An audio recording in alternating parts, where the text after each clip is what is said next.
বৈশ্বিক যুদ্ধ পরিস্থিতির কারণে জ্বালানি ও এলএনজি সরবরাহের সংকট তৈরি হয়েছে বলে জানিয়েছেন বিএনপির ভারপ্রাপ্ত মহাসচিব রুহুল কবির রিজভী।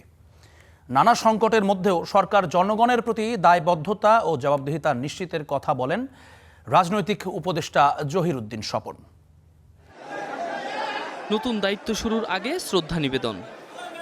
সকালে রাজধানীর জিয়া উদ্যানে আসেন বিএনপির ভারপ্রাপ্ত মহাসচিব এবং প্রধানমন্ত্রীর রাজনৈতিক উপদেষ্টা জহিরুদ্দিন স্বপন।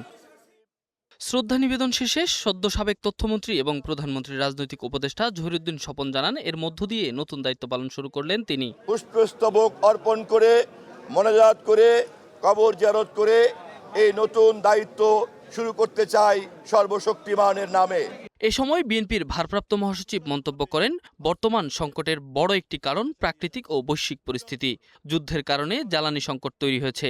এর প্রভাব পড়েছে দেশের গ্যাস ও এলএনজি সরবরাহে। কিছু কিছু সংকট হয়েছে বিভিন্ন কারণে, সেটার জন্য সরকার বা অন্য কোনো কিছু দায়ী নয়।